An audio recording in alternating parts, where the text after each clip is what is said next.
No,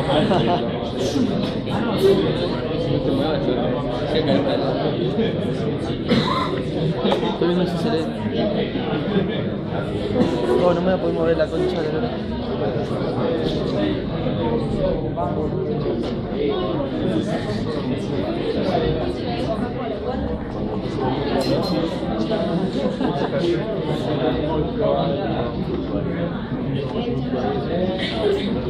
¿Usted no se está bien, sí?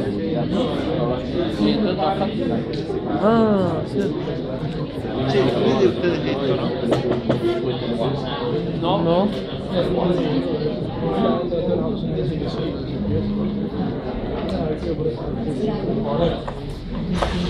Buenas tardes. Buenas tardes. Buenas tardes. Lamentablemente hemos tenido problemas con el aula, hemos tenido problemas con la computadora. Vamos a tener que ser muy rápido, va a ser nada más que una especie de listado de títulos, de temas que ustedes tienen en los textos para desarrollar. La idea era trabajar un poquitito algunos conceptos, pero a las 3:30 en punto y antes tenemos que devolver el aula, así que lamentablemente no lo vamos a poder hacer como principio. En principio, el miércoles que viene tenemos el parcial. Entonces vamos a revisar un poquitito lo que hemos hecho hasta ahora como trayecto. Punto de partida fue pensar el tema del conocimiento. Si ustedes se acuerdan, dijimos que partíamos de unos esquemas de asimilación, pasábamos a generar esquemas de interpretación, etcétera, hasta llegar a la emergencia del mundo conceptual, en el cual organizábamos las ideas y en base a estas ideas explicábamos, interpretábamos el mundo, pero también interveníamos en el mundo, sobre el mundo y transformábamos. A partir de allí dijimos, bueno, pero la realidad en la que nos toca actuar no es una realidad de partes aisladas, de cosas sueltas, de elementos simples. Dijimos que hay elementos aparentemente contradictorios que están siempre vinculados, dijimos que algún elemento que está lejano tiene que ver con algo que está muy próximo, hablamos de que lo que produce un efecto a su vez recibe el efecto que él produjo. Empezamos a señalar que el mundo sobre el que operamos es complejo. Y lo ejemplificábamos con el campo del diseño.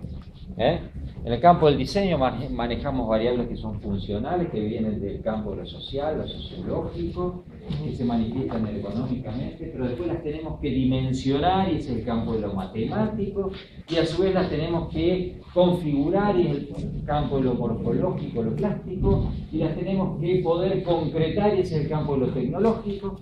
Es decir, elementos absolutamente heterogéneos que están puestos en contacto en una red de relaciones. Entonces, empezamos a descubrir una primera condición. Hay heterogeneidad de elementos. Pero cada vez que un elemento se pone en contacto con el otro, cambia su definición pura de diccionario. ¿Por qué? Porque al acercarse a otro, deja de ser exactamente lo que el diccionario dice para empezar a hacer varias cosas. Hay interdefinibilidad. Las cosas no se definen por sí mismas, sino por la posición al lugar que ocupan en un conjunto más amplio. Y al mismo tiempo, esto de que los elementos heterogéneos que se interdefinen estén en una red de relaciones, hace que haya mutua dependencia entre ellos. Lo que es tecnológico también es configurativo, morfológico, y esto tiene que ver con lo funcional, es decir, hay una mutua dependencia. Ningún elemento está aislado de las otras cuestiones que intervienen en esa totalidad que llamamos lo complejo. Con lo cual, descubríamos un principio que es el de la doble orientacionalidad de las transformaciones, desde una parte al todo y después desde el todo a la parte. ¿Sí? Entonces, con esto, de algún modo, definíamos el concepto de lo complejo y agregábamos que en el esquema de Edgar Morin, un filósofo, un epistemólogo francés, se manifiesta la idea de complejidad a través de tres principios. El principio dialógico, elementos aparentemente contradictorios o contrapuestos que se integran en una totalidad. El principio de recursividad organizacional, lo que produce un efecto a su vez recibe el efecto de lo que produjo. Y finalmente el principio hologramático, la totalidad está en la parte, así como la parte está en el todo. ¿Sí? A partir de estas ideas dijimos, bueno, esta idea de complejidad aplicada al mundo, ¿a qué nos lleva? Nos lleva a entender que el mundo no es una sumatoria de cosas, sino que hay unas tramas de integración donde el diseño industrial tiene un sentido en la medida que esté inserto en una trama de cosas, que no es un campo que está flotando en el aire y que cae tipo plato volador. Y a partir de ahí entonces introdujimos la explicación de el punto de partida con el que íbamos a trabajar el año. Dijimos que el diseño necesita un campo más amplio en el cual adquirir significado, sentido, y que para nosotros ese campo era el ambiente. Y definíamos la idea de ambiente como una relación entre la naturaleza, las condiciones naturales originarias y la sociedad en su transcurso y en sus diversas transformaciones. Y hablar de sociedad es automáticamente hablar de cultura, y hablar de cultura es hablar de tecnologías, y entonces empieza a hacerse compleja esa relación entre naturaleza y sociedad. A medida que el hombre adquirió a lo largo del tiempo, a lo largo de los miles de años de su existencia, cada vez más dominio sobre la naturaleza, ese equilibrio se fue balanceando cada vez, se fue desbalanceando cada vez más, aparece claramente una impronta cultural, tecnológica, la tecnología como mediadora, que transforma crecientemente, y sobre todo en los últimos 200 años de la revolución industrial para aquí, transforma enormemente el ambiente. Y entonces aparece una cosa muy fuerte, la que denominamos ambiente humano. ¿Por qué? Porque se han reducido enormemente los sistemas de variables de lo natural en función de las introducciones e intervenciones tecnológicas. Y ahí el diseño industrial no es casual que diseño industrial con mucha fuerza y como tal aparezca recién en el siglo XIX, que no podamos hablar estrictamente de diseño industrial en la antigua Roma o en Grecia o en el Medioevo. Porque justamente el rol, la impronta de lo tecnológico se hace explosiva a partir de del capitalismo industrial. Ayer nos dijimos que para mirar este ambiente, esta relación hombre, sociedad, naturaleza, nos hace falta un enfoque, una mirada que llamamos una cierta racionalidad, que es conceptual, que es teórica, pero que también tiene que ver con los modelos de interpretación culturales y que tiene que ver también con sistemas de valores. Hablamos de una racionalidad ambiental que nos lleva a incorporar una mirada sobre las transformaciones del mundo. ¿Sí? Y entonces dijimos, ya no cualquier desarrollo, no es la acumulación de objetos que da la pauta a la medida del desarrollo. Si estos objetos en realidad no han contribuido efectivamente a mejorar las condiciones de ese ambiente, su acumulación no garantiza la idea de desarrollo. Entonces apareció el concepto de desarrollo sustentable, ¿sí? Aquel que, de algún modo, pensando en la conservación de sistemas de recursos, satisface, resuelve las demandas del presente sin afectar la posibilidad de resolver demandas en el futuro. ¿Sí? Y le pusimos una serie de condiciones al desarrollo sustentable que ustedes tienen, como en el texto está explicado, o sea que van a tener que revisar un poco todos estos conceptos de desarrollo sustentable. Lo cierto es que fuimos concretando la relación general de desarrollo sustentable con el campo del diseño a través de la introducción de la idea de calidad de vida. En última instancia, todo proceso de desarrollo tiene como sentido mejorar la calidad de la vida humana, o por lo menos ese es el enunciado teórico de cualquier proceso de transformación. Se pretende lograr mejores, más eficientes, más eficaces respuestas frente a las prácticas de lo humano que son cambiantes, que se van complejizando en el tiempo. Entonces aparece la idea de calidad de vida como un concepto también complejo porque asocia elementos físicos, elementos psicológicos, elementos sociales, elementos históricos, elementos económicos, elementos políticos. No hay una definición única, depende de circunstancias, de culturas, de tradiciones, de momentos históricos. No es lo mismo hablar de calidad de vida en la época de los romanos, allá en el siglo I a.C., que hablar de calidad de vida en el Renacimiento, o que hablar de calidad de vida en el siglo XXI. Los conceptos sociales de lo que es calidad cambian. Por consiguiente, no se puede transferir acríticamente lo que pasa en un contexto y ponerlo en otro. Calidad de vida para los japoneses hoy en día no es lo mismo que calidad de vida para nosotros. Y calidad de vida en la ciudad de Buenos Aires, no necesariamente en Buenos Aires, en la Avenida del Libertador, no es lo mismo que calidad de vida en Buenos Aires, a orillas del Riachuelo, en el Bajo Flores. Sin embargo, hay 20 cuadras entre uno y otro. Contextos culturales que organizan también significado, sentido y que por consiguiente relativizan algunos conceptos que pueden tomarse como universales. En esa idea de calidad de vida, lo que sí empezamos a descubrir es que esto se asocia con conclusiones sobre las que sí podemos intervenir desde el campo del diseño. Evidentemente en la calidad de vida intervenimos en el campo del diseño, porque dijimos que tenía que ver con las condiciones de vida, que son las situaciones sociales, de interacciones, cultura, etc., que tenía que ver con el nivel de vida, que es la cantidad o calidad o disponibilidad de satisfactores y servicios para permitir mejores respuestas, y finalmente que tenían que ver con el medio de vida, que eran las condiciones físicas, espaciales y temporales en las cuales la vida se desarrolla. Y evidentemente, con nivel de vida y con medio de vida tenemos mucho que ver desde el campo del diseño, porque intervenimos en esas estructuras que normalmente son físicas, materiales. Pero condicionamos fuertemente ese otro sistema que es el de las condiciones, el sistema de lo social, el sistema de lo emocional, el sistema de lo personal. Allí entonces es donde introducíamos la relación entre habitar y hábitat. Miren, fuimos desde lo general, el ambiente, fuimos bajando hasta llegar a descubrir algo donde el diseño es significativo. Si el habitar tiene que ver con las prácticas sociales que los seres humanos vienen desarrollando desde hace miles de años y que van cambiando, a medida que la gente cambia, que la sociedad cambia, que los tiempos cambian, las prácticas cambian, y por consiguiente cambian las exigencias materiales y tecnológicas vinculadas con las prácticas. ¿Alguno de ustedes usó una vez un rapidograma? ¿Saben lo que es el rapidograma? ¿Saben lo que es? No.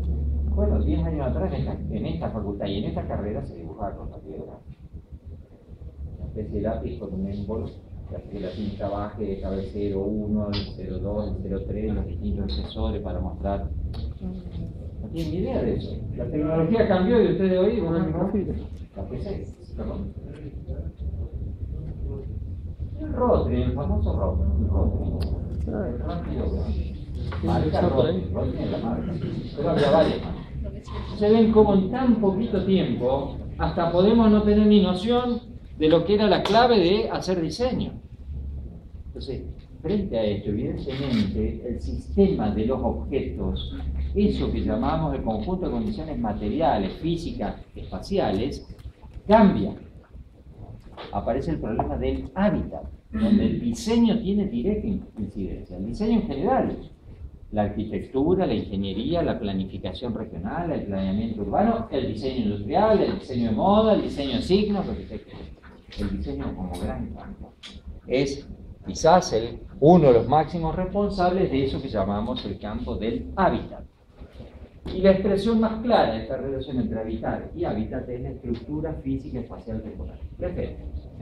Donde están los sistemas de objetos que se han ido progresiva y aceleradamente incorporando a las prácticas sociales y que son mediadores obligados. Como digo, ya casi no trabajamos con lápiz, todo lo hacemos con un ordenador, y entonces se convirtió la tecnología en un mediador obligado de nuestras prácticas técnicas profesionales. Bueno, en este campo es donde nosotros empezamos a trabajar con el concepto de racionalidad ambiental y entonces introdujimos en el desarrollo de la materia la idea de diseño sustentable. Pasamos esa idea general de desarrollo sustentable al campo del diseño y hablamos de la calidad sustentable. Hablamos de una triple noción de calidad.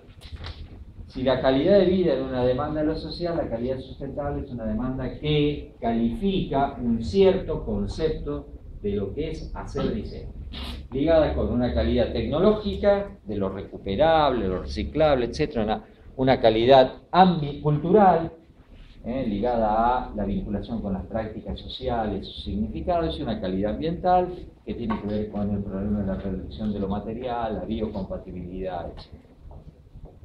Bueno, estos conceptos de calidad sustentable nos permitieron introducir en el campo de las prácticas del diseño las ideas de trayectorias de sustentabilidad.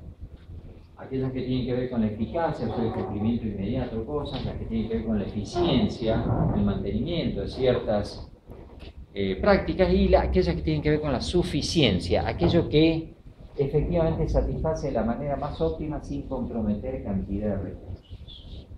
Pero también el paso de lo que hoy se califica como ambiental, el llamado ecodiseño o la etiqueta verde, que aparece en tantos libros y tantos textos, a lo que efectivamente es diseño sustentable, que se basa en la reducción material, la biocompatibilidad, etc. Me aparece una serie de conceptos como ecología industrial, reducción material o biocompatibilidad que nos van mostrando estos pasajes desde lo inmediato, lo de rediseñar lo existente, a pensar un universo de otras maneras de concebir y hacer diseño. En ese campo que presentamos una serie de estrategias de diseño en una clase tiempo atrás, digamos, estrategias que tienen que ver con la materia, estrategias que tienen que ver con la energía, estrategias que tienen que ver con el concepto de servicios, estrategias que tienen que ver con el concepto de conservación de recursos, estrategias que tienen que ver con el concepto de optimización funcional, estrategias que tienen que ver con el concepto de diversidad, variabilidad en las aplicaciones, para llegar entonces a armar un concepto de diseño sustentable, aquel que tiene una serie de condiciones, se comprende como una totalidad en un campo más amplio, no olvida que depende de sistemas de recursos que son limitados, trabaja sobre el principio de usar de la manera más inteligente los recursos que son escasos, recurre a ciertas vinculaciones con los requerimientos de producción, por ejemplo, cantidades de energía, cantidades de insumos en materia de agua y otros recursos básicos que cada vez son más problemáticos y conflictivos. Le creamos una serie de condiciones de esa idea de diseño sustentable que nos llevaron a ver o a poder construir 5 temas claves para el campo del diseño sustentable. La idea del cambio sustancial, que tenía que ver con en qué medida el diseño efectivamente se preocupa por producir innovaciones que efectivamente hagan avanzar el campo. En segundo lugar, hablamos de la eficiencia. ¿Cómo eran los títulos? No me acuerdo bien, pero por aquí lo tengo.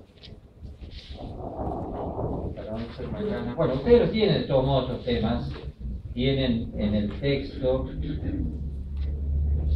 vamos a recoger los títulos tal como fueron para que no se les arme lío a ustedes.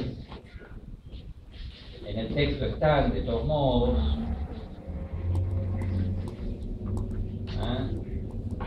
Teníamos, en primer lugar, dijimos cambio sustancial. En segundo lugar, normas éticas y de equidad social, o sea, la comprensión de que no hay producción, no hay capacidad de diseño si no estamos incorporando la dimensión social, cultural, cualitativa de estos procedimientos. En tercer lugar, hablamos de la calidad ecológica y la conservación de energía. En cuarto lugar, hablamos del rendimiento económico y su compatibilidad con los sistemas de recursos. Y en quinto lugar, hablamos de la respuesta o la calidad contextual de los objetos, en qué medida efectivamente se insertan, responden y solucionan situaciones sin afectar o mejorando efectivamente la calidad de lo existente y llevándola a niveles de calidad superiores.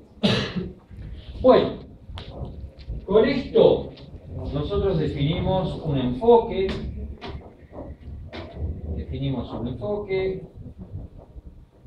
que nos permitió decir, bueno, si habíamos partido de la relación hábitat-habitar, partimos de la relación hábitat-habitar, que se concretaba en la estructura física espacial-temporal como conjuntos componentes naturales, pero básicamente producidos por el hombre. y que llevaba a resolver cuestiones de condiciones de vida, nivel de vida y medio de vida, apuntando a un concepto de calidad de vida, pero también calidad sustentable, en base a un enfoque con complejidad, racionalidad y sustentabilidad, para decir cuál es el hábitat más apropiado que una sociedad puede estar demandando, qué modelo de sustentabilidad es el más apropiado de un solo modelo, no, depende también de condiciones, circunstancias, lugares del mundo, etc. Bueno, habíamos planteado una serie de condiciones a esto, y dijimos que para abordar este problema, desde la teoría del diseño nos planteamos tres cuestiones. ¿Qué diseñar? Y es el gran campo que define de algún modo qué es el campo del diseño.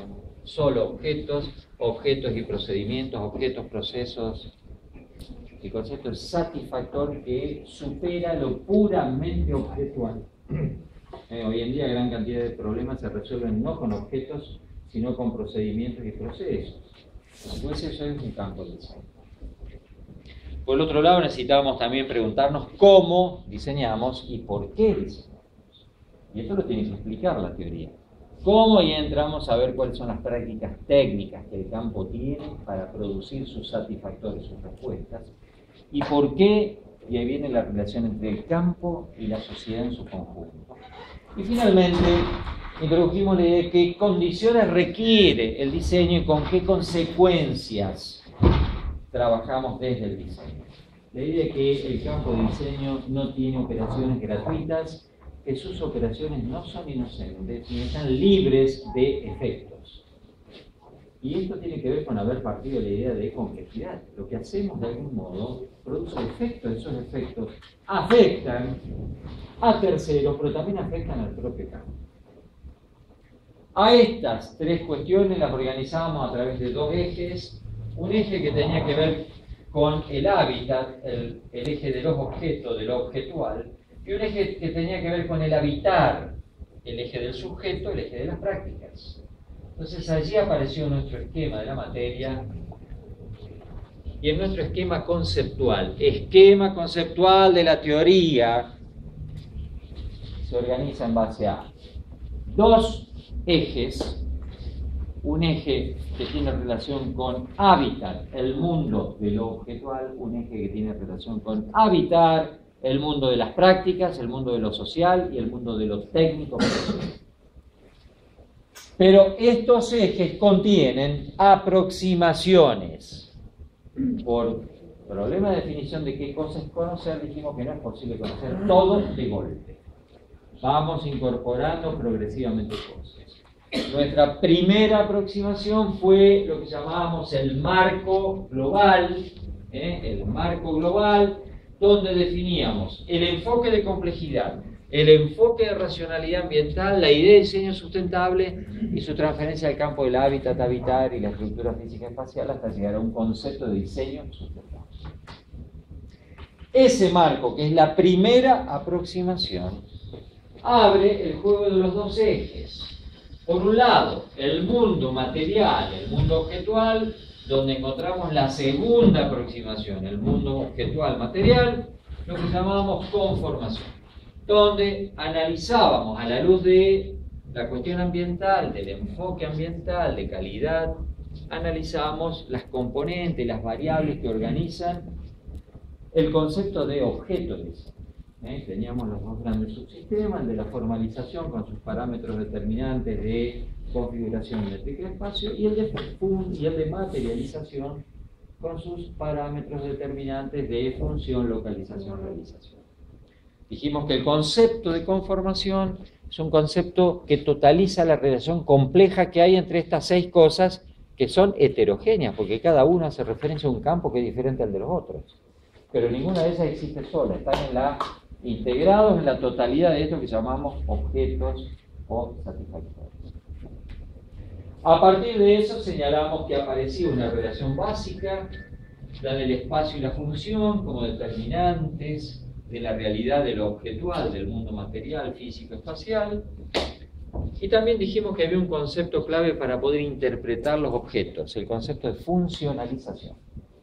La idea es que la integración de los 6 parámetros hace que la finalidad del objeto, la función, la idea con la que se construye, se alcance de manera óptima. y pusimos infinidad de objetos, de cómo la métrica condiciona para que algo esté bien o mal, de cómo el lugar donde la cosa está hace que la cosa se integre o no con su función, sus prácticas, etc. A partir de la funcionalización aparece entonces la necesidad de, visto críticamente ese mundo de lo material objetual, empezar a profundizar el mundo de cómo surgen los objetos, cómo nacen los objetos, por qué nacen, a través de qué procesos. Y ahí es donde aparece nuestra tercera aproximación, prácticas sociales y técnicas, que nos saca del eje de lo material del hábitat para meternos en el eje del habitar, en el eje del sujeto. Prácticas sociales y técnicas en las cuales abordamos el problema de el medio social, los condicionamientos que las prácticas sociales tienen como demandantes de diseño, la existencia de maneras de hacer que se han ido consagrando en el tiempo, normatividades, que se manifiestan en la existencia de precedentes, esquemas que funcionan como base para producir cosas, los tipos, las series ya consagradas, etc. Y finalmente, la síntesis en eso que es la práctica esencial del campo del diseño, el proceso de diseño. Del proceso de diseño hemos hablado recientemente, hasta en la clase anterior, o sea que conceptos que están muy frescos y que hay que revisar, pero señalamos que era un procedimiento en el tiempo, no es un acto único, explicamos muchísimo todas estas características de lo que llamamos proceso de diseño, apuntando justamente a que es un modo, apuntando a que esencialmente el proceso de diseño es una práctica intelectual, no es una práctica manual. Con solo saber dibujar bien no se es buen diseñador. Apuntamos esencialmente que el proceso de diseño es el proceso de construcción de conceptos e ideas que puedan manifestarse experimentalmente en formalizaciones y materializaciones, que puedan conformarse. ¿Sí? Entonces, fuimos introduciendo allá, fuimos viendo cómo funcionaban estos procesos de diseño. Entonces hablamos de una materia que tiene dos ejes: hábitat del mundo objetual, eje del objeto, habitar, mundo de las prácticas, eje del sujeto. 4 aproximaciones: el marco epistémico, enfoque ambiental, el mundo objetual, la conformación, prácticas sociales y técnicas, el momento formativo, la tercera y la cuarta, que era el mundo de los contextos que le dan sentido a los productos del diseño. ¿Sí? Para, decíamos, finalmente llegar a una síntesis que es la forma total. Y aclaramos desde el comienzo, y cuando hablamos de forma no hablamos de morfología solamente. En la forma también está la función, también está la estructura, la forma como concepto filosófico de totalidad. Todos los aspectos que hacen que una materia se transforme y pueda existir. Eso es forma, no solo las variables morfológico-complementarias. ¿Sí? A partir de eso, desarrollamos la mirada de la segunda aproximación, la conformación, viendo